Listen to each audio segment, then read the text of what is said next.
পৌষ মেলার সাথে সাথে আপনারা এখানে দেবী কালী, মহাদেব এবং রামকৃষ্ণ মঠও দেখতে পাবেন।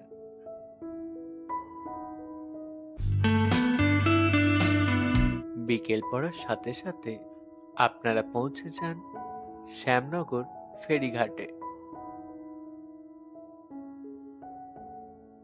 ভদ্রেশ্বর তেলিনীপাড়া ঘাট থেকে আপনারা ৬ টাকা মূল্যে শ্যামনগর ফেরিঘাটে চলে আসতে পারেন। দিয়ে এই পথে সোজা হেঁটে এলেই আপনারা মেলা পেয়ে যাবেন। ট্রেন পথে আসতে গেলে শ্যামনগর স্টেশনে নেমে এই রাস্তা দিয়ে সোজা এসে উল্টো দিকের রাস্তায় সোজা হেঁটে এলেই আপনারা মন্দির পেয়ে যাবেন। গোপালকে দেখুন, ঠিক যেন নিউবর্ন বেবি।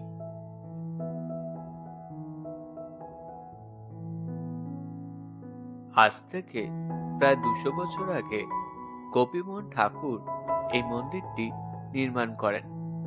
ওনার কন্যা জলে ডুবে মারা যান এবং ওনার স্বপ্নে এসে বলেন তিনি মা রূপে শ্যামনগরে অধিষ্ঠান করছেন।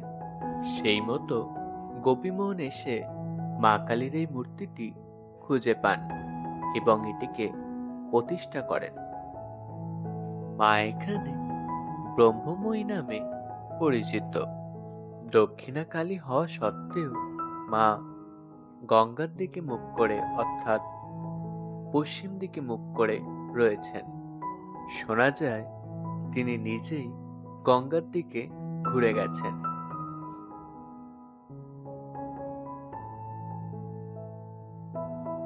এই মন্দিরের পাশে 12টি শিব মন্দির অবস্থিত, যা অনেকটা দক্ষিণেশ্বরের কথা মনে করিয়ে দেয়।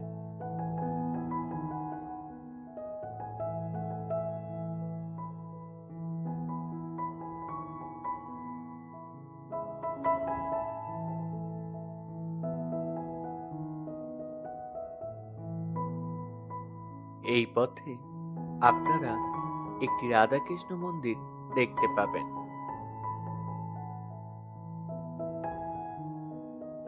কালী মন্দির এবং রাধাকৃষ্ণ মন্দিরে ছবি তোলা বারণ বলে আপনাদের দেখাতে পারলাম না।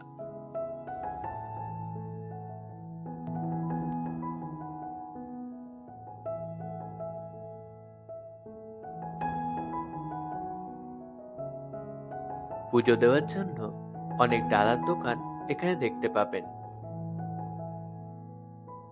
এখানকার মাকে জোড়া মূল্য দিয়ে পুজো দিলে আপনার মনের ইচ্ছা পূরণ হবে। আর এই মূল্য দিয়ে পুজো দেওয়ার কারণেই এই জায়গাটিকে মূল্যচোর বলা হয়ে থাকে।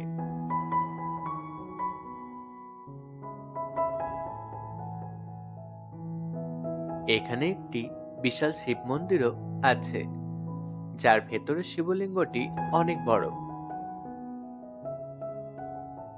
আর এই মন্দিরের উল্টো দিকে রয়েছে একটি রামকৃষ্ণ মঠ।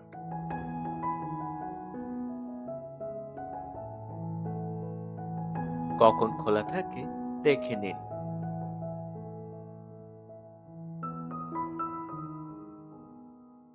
এই পথে নিচে গিয়ে আপনারা মন্দিরটি পাবেন।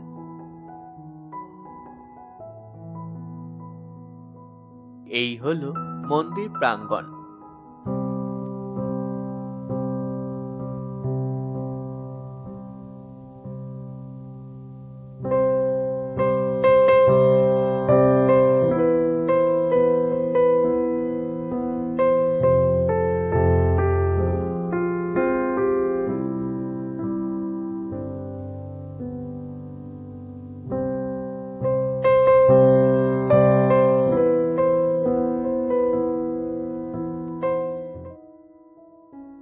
চলুন এবার মেলাটি দেখে নিই।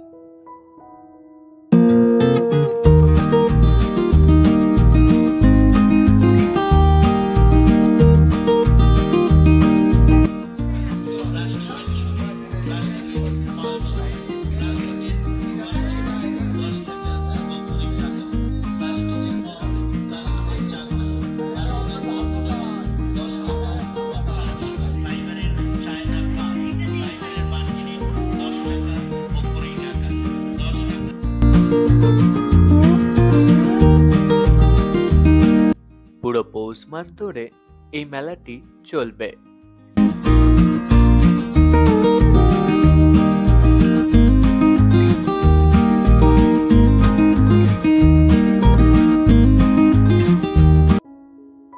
এখানে পুজো দেওয়ার সময় হলো সকাল 7:30 থেকে 12টা, আবার বিকেল 4টে থেকে 8টা।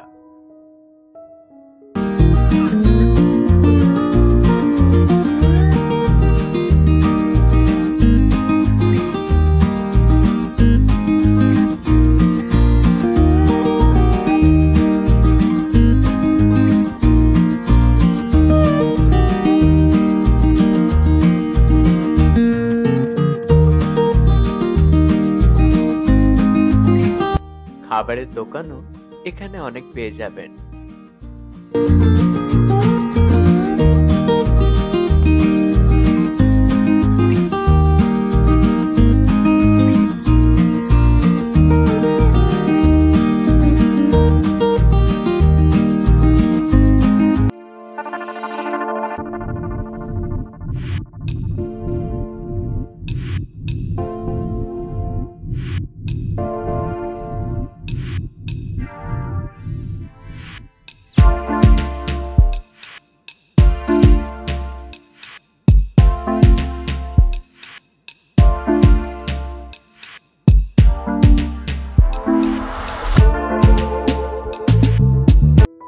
পাশে একটি মাঠ রয়েছে, চাইলে আপনারা এখানে পিকনিক করতে পারেন।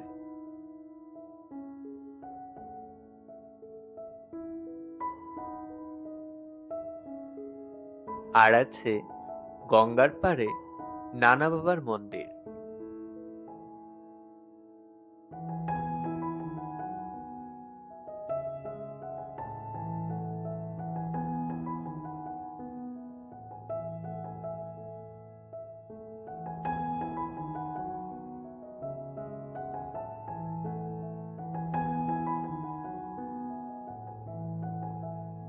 সমাপ্ত বিকেল, রাত্রির অবগত। চলুন এবার বাড়ি ফেরা যাক।